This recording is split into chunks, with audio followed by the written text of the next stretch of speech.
Hey guys, before we get to the video today, I wanted to quickly update and thank you guys on the overlay saga. I know not all of you care about this, so bear with me for about a minute here while I update you on the status of the overlay, because ultimately I value your feedback. This channel is for you guys, so what you say in the comments, what feedback you give on the overlay really means a lot to me. So Radical Rush made me this awesome overlay, but there's a lot going on. A lot of you guys found it too distracting from the gameplay, which is really paramount to my channel. So I had him tone down the trees, no more electricity over my my face cam, and also the Bren Chong sign and the Nova sign don't move anymore. So this is the new version. No more clouds moving either. Just a little bit of clouds, but that's about it. So this is the toned down version, which I'll use in today's video. And also for videos where I spotlight only one deck or two decks, I'll use this with a battle deck. A lot of you told me that the battle deck was really important to you guys, so we're adding it back into the overlay on videos where I highlight, you know, 1, 2, or 3 decks. A video like today, pros versus pros, where there's like 10 or whatever decks played, I'll just stick with the low animated version of the overlay. So guys, hope you approve. Enjoy the video. Hey, yo, my song's on. I gotta get my brub on some Toto. Order 3 buckets of Momo. We getting Moto off the book. Hey guys, welcome to the main video. I hope you guys are all doing well today. I'm doing well so far. Today I have a treat in store for you guys. It's another team eSport team all-star versus all-star video. I previously did one of these with Nova versus Sandstorm. In case you missed that one, I won't tell you the results, but I will include a link in the description under the show notes. Now, what about today? It is Tribe Gaming versus Team Queso All-Stars. This is going to be a lot of fun. It's really easy and simple format. Basically, it's best of 5, and each team has to play 3 players, or it's 3 players on each team, and each player has to play at least 1 match. So after the first 3 matches, win or loss, each team's captain can pick a player to send up based maybe on their performance in the first 3 matches or whatever strategy they want to use. So again, this is kind of just like a friendly scrimmage. There's no money on the line here. There's no title except for cool clan of the day. I don't know, but basically it's just for fun. But there's also kind of a reputational stake here, at least on CWA, a very small one at stakes here. It's a lot of fun either way, and we get to see some of these pros best decks. So you can see first matchup is probably not going to disappoint. It is Electrify and Diego B. Electrify, of course, representing Tribe Gaming, and Diego B representing Team Queso. Tribe Gaming obviously is the esports competitive clan of Chief Pat, also working with Don John. Shout out to Don John. He's an OG German YouTuber turned businessman in the esports world. And of course, Team Queso is represented by none other than the Alvaro845, one of my best friends in the game, along with Pat, along with everybody. All these guys are awesome. I've known these guys for, geez, going on 3-4 years now. It's crazy, since the first time I visited Helsinki. Anyway, enough about me, enough about YouTubers. Who cares about us? Let's get into the gameplay here. You can see Diego B on the top playing that really strong Hog Rider Mega Knight Inferno Dragon deck. This deck, actually, I'm going to do a video on this deck played by Diego B pretty soon, maybe in the next 3 or 4 days, with the help of Censor, who was #1 up until the very last hour of last season using this deck. So we will get like the full pro tips for this deck in the future. Anyway, it's a really strong deck because it's so strong defensively, and then you can mount these monster counter pushes. Electrify is, surprise, playing Hog Rider. Electrify, of course, known as being a really good Hog Rider in his own right. He also has a YouTube channel, if you guys didn't know, with a lot of hog ladder gameplay. That's really his specialty. But here, unfortunately, not able to stop that big Mega Knight Hog Rider push and loses his right tower. And I gotta say here, with all the defensive firepower of Diego B, it's gonna be nearly impossible at this point for Electrify to mount a comeback. Electrify opting to use the rocket on the left side. The bats are gonna be stymied by that Ice Golem, but look at this, the Mega Knight and the Inferno Dragon making way onto that King Tower. Diego B getting a little greedy there, trying to go for the 3 crown and zaps, but that's what you gotta do. you got to apply the pressure and keep the pedal to the metal, so to speak. Full throttle, and you can see Electrify's last card was Rocket, but it's not going to be enough here. A good job being aggressive, as I said, towards the end of that match, just to make sure Electrify wouldn't be able to Rocket cycle him out by Diego B. So Diego B pulls up the victory there. That puts Team Queso up 1-0. Now is where I like to ask you guys to pause the video or scroll down for a second and let me know who you're rooting for and who you think it's going to win if it's a different team. So maybe you're rooting for Tribe, but you think Queso's going to win. Or you're rooting for Queso and you think Queso's going to win. I like to hear your predictions early on. Of course, you do know that Queso was able to pick up the first victory there. Now we have Tin2 versus Revolution. Tin2, of course, really one of the stars of Tribe Gaming. A really, really good player. Looks to be playing the classic bait deck against Revolution, who's really, I was going to say up-and-comer, but Revolution's been around and a really, really good player for Team Queso. By the way, Surgical Goblin, in case some of you are wondering, could not play in this matchup because he's in Germany for CCGS, and he couldn't get access to reliable Wi-Fi. He is in the clan spectating, but he couldn't play, unfortunately, for Team Queso.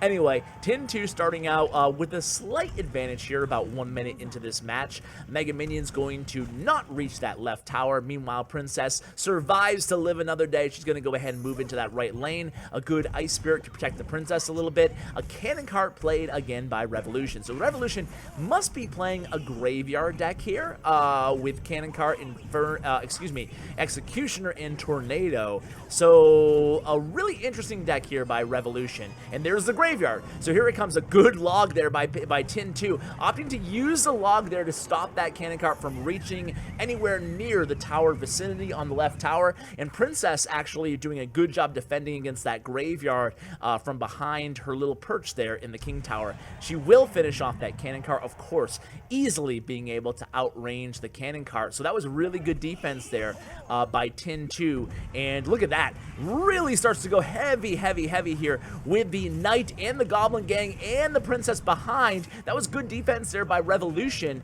And you gotta love the awareness there of Tin2, recognizing that really his opponent, he hadn't seen that poison yet, didn't have any big spell, and didn't have Tornado in cycle there, so doing a good job trying to get some damage on the left tower. But here, you can see actually Revolution goes into the very, very small lead right now as far as damage goes, but the Elixir lead is actually still very close. A very good Rocket there, again, avoiding, or I should say, causing that Cannon Cart to avoid that left tower. Here we go again. It's Knight Goblin Gang able to really overwhelm that Executioner in the left lane. Here comes the Goblin Barrel. Good Tornado there by Revolution, but it's not going to prevent a little bit of damage on that left tower. Here comes the Ice Golem. Is he going to combo it with the Graveyard? I don't think he is. No, he's going to use Poison instead. Didn't want to overcommit there with the Graveyard on that play. That was good restraint there by Revolution. Here comes Cannon Cart. Knight Goblin Gang going into the Cannon Cart. Here comes Goblin cycled behind the tower.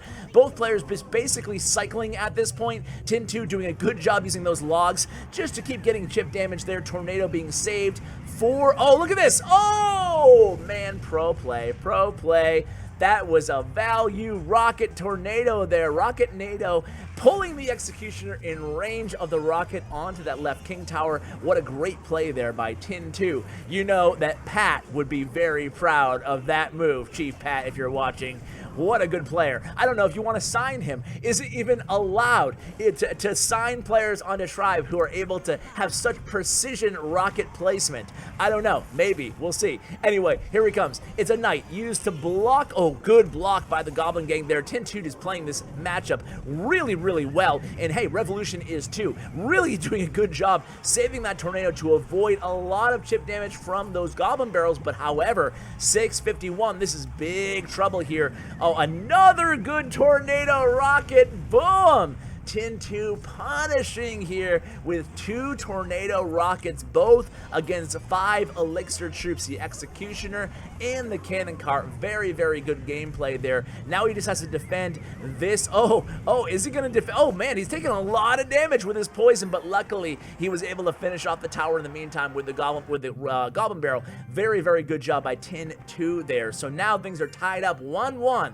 So, maybe everybody can go edit their predictions and start betting that Tribe will win now. I don't know. So here we go into the next matchup. It is Legion from Queso.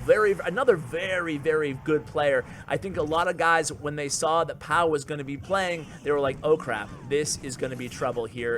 In chat earlier, I don't want to include all the chat. I'm going to edit in between these matches just because we could be here a while the teams kind of select what player they want to go ahead and put up next. So there is sometimes, 2 to 5 minutes in between these matches. Anyway, he'll be playing against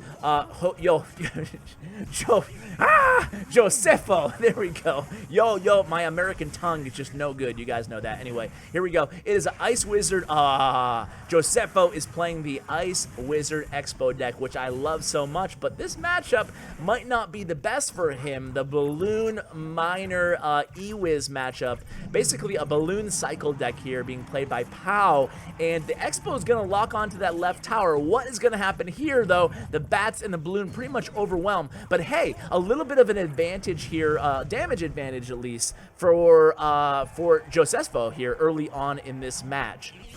So here comes an Ice Wiz to stop this Knight here. Is he going to go ahead, Pau that is he going to send in a Balloon? No, he's just going to be safe. Of course, all these players really, really good pros. He's going to get some chip damage, a little bit of chip damage with that Miner, but good block with the Skeletons there by Josefo. And now he's going to probably go ahead and drop a nothing. Absolutely, Ash. Way to go, man. You're no Rumhammer Woody. Okay, there's the Expo that we're waiting for, and there's the Mega Knight. Oh, no, it's a Mega Knight Loon deck. This is going to be trouble here. This is going to be a very, very difficult matchup here. Now that there's a Mega Knight, a Miner, a Balloon, an Ice Golem, there's so many counters to the Expo in this deck. Meanwhile, there's not a ton. Well, we don't know the rest of his cards. Okay, Tornado's one of them. I bet he has Rocket too in this deck. But it doesn't really matter. He could use Rocket against, if there's a big push coming in, he could use Rocket against like Balloon, I don't know, E-Wiz or something like that, but Mega Knight, I don't know. There's a lot of factors to kind of consider here. So here is a good Tornado pulling everything away from that Expo. Is it going to lock on, though? That's the thing. Look at the Balloons coming in. No, the Balloon's going to go ahead and kill that Expo before it can actually get a lock on. You couldn't really ask for a better job of supporting that Expo there and cycling back to another one. But look at this. I was just going to say, enough Elixir left for a Mega Knight, and that's probably going to be RIP to poor Josefo. And the Miner comes in trying to get a little bit of chip damage, doing the best he can. Poor Josefo, who, who can't even pronounce the poor guy's name. Ash, you suck, dude. Me, not Josefo. Anyway, he's probably gonna no, good deep. Hey, he's clinging on. You got to give the guy credit. Is this Balloon in range? I don't think so. Is it? No, wow, just barely not in range of the tower, so hanging on to dear life. And look at, Pau's deck does not have a big spell in it, so, I mean, it feels like just a matter of time here, but, we're not going to really zap cycle at this point. It's going to be more of like a minor situation, and then he pulls him to the King Tower. He's still hanging on. You got to give the guy credit. Seriously, blocking that Mega Knight, but it's just going to take a zap and a Miner or something to finish off his tower, and just clinging on to life here. Desperation. Good block with the Skeletons again, but the zap gets him, and finally, Pau can actually move on here, so that puts it back up to 2-1 Queso over Tribe. So now, to be clear, Tribe can put in any player they want to here. They selected Tin 2, and of course, Queso can put up any player they want to. They elected to put up Diego B. So it's Diego versus Tin 2. Who is going to win here? This is do or die. Wow, skeleton barrel alert. It's do or die here for Tin 2, and he opens up the match with a skeleton barrel. Very, very interesting. It looks like it's some sort of a skeleton bait deck. He's able to activate his King Tower with that Miner, and he sends in the Goblin Barrel, which is countered by Diego B's log on the right tower. So really, really interesting that he's playing. And look at this! Diego B is playing a Goblin Hut. I always say Spear Goblin Hut. It's just a Goblin Hut, but, whatever. Playing a Goblin Hut Interesting decks played by both of these players in what is really a crucial match. So it looks like Tin2 is playing like a classic bait deck, but he's subbed in the Skeleton Barrel for maybe Goblin Gang. We'll see exactly what card he's missing here as the rest of the deck is unveiled to us. But in the meantime, Diego B is playing this deck, and it might look kind of silly with the Goblin Hut, but I gotta tell you guys, this is a legit deck. I think that Goblin Hut is actually semi-viable right now because Goblins, after receiving the buff, he misses with the log! Guys, Diego B misses with the log there. The miner was tanking for the skeletons. Skeleton Barrel pays off for Tin2. He's got to feel good about that. And Tin2, as you saw there, is also playing the miner in this deck. So all of a sudden, Tin2 is in the lead here, damage-wise. Diego's going to go ahead and counter with bats, not before taking a few stabs on those stab goblins from the Goblin Barrel, and now a poison being played by Tin2. He's really close to finishing off that right tower here, certainly within another poison range. So no, oh, look at this. Look at that Spirit Goblin. Again, Spirit Goblin's just doing damage upon damage upon damage. Little bit of chip damage here and there on those Spirit Goblins on that left tower, and all of a sudden, guys, Diego B is in the lead here. This is crazy. So, of course, Tin2 focusing on the other tower now, sending in the Goblin Barrel and the Miner. However, a lot of defense, basically swarm defense there with a Bats and Goblins by Diego B. Meanwhile, both of the players are trading towers here. It's going to be a 2-1 victory. The only question is who is going to win. Diego B, of course, saving his log there for that second Goblin Barrel. He's at full elixir, so he opts to go ahead and play that Spirit Goblin Hut, which is really annoying here at this point for Tin2. He plays that Spirit Goblin Hut, basically chipping away at that tower. So he's sending in the Miner to basically tank periodically for the Spirit Goblin Hut. Here comes the Skeleton Barrel played directly on the Goblin Hut, and it takes it down, but it's not going to reach the tower there. Inferno Dragon doing a good job of kind of distracting that princess there. Eventually, he'll actually kill the princess. Who is going to win this match, guys? Who's going to win it? Here it comes again. It is again the, oh no, it's a Miner, Poison, and Spirit Goblin push on that right side tower. And check it out, guys. Man, just doing a lot of damage for Diego B. That Goblin Hunt mixed with a Miner Poison can be really devastating, especially if Tin counters with, like in that previous sequence, with the Goblin Gang. So again, really coming on strong. Spirit Goblin just giving more chip damage, 568 damage on that right tower. Meanwhile, Diego B is looking really good. Remember, if he wins this match here, guys, Team Queso is going to be the champion. If you guys want to see Team Queso go against the winner of the Nova Sandstorm, if Team Queso pulls it off, and it looks like they do. 3 crown. I said it's going to be a 2-1 victory. I lied. It is a 3-1 victory there by Diego B, finishing off that King Tower with the Inferno Dragon. So if you guys want to see a Team Queso, because they won 3-1 against Tribe, versus the winner of Nova vs. Sandstorm, let me know in the comments below. I think I can make that happen for you guys. So again, guys, a huge shout out to all the players who took part in this contest and both of the organizations. Love all these guys. Awesome characters in the community and really just great people all around. Really glad to have people like this in the community and have teams that are willing to do things like this on a small, piddly, little, weird YouTuber's channel. So guys, thank you so much for watching. Before I let you go, I do want to talk a little bit about something totally random because I want to give a little bit of filler so you guys can't tell by the length of the video who won. So I will update you on my TV shows. Why not? I was watching Leftovers. I told you guys about that. A lot of you guys requested Stranger Things, and I haven't started that yet. I've actually been watching just like a ton of Shark Tank. I've been binging on Shark Tank. I love that show for whatever reason.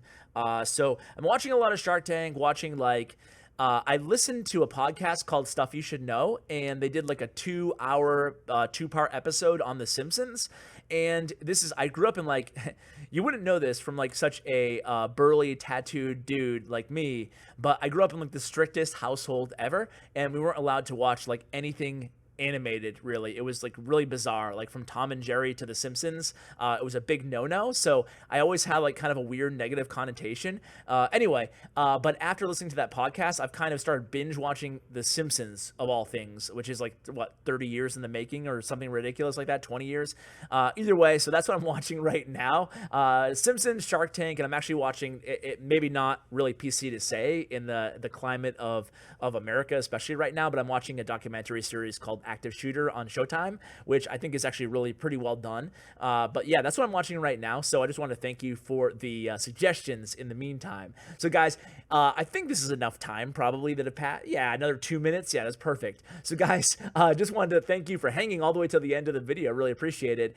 Huge shout out, of course, to these orgs again and to my YouTube partner, Bren Chong. You can find out his information in the description below. Guys, thanks so much for watching. And as always, take care, guys.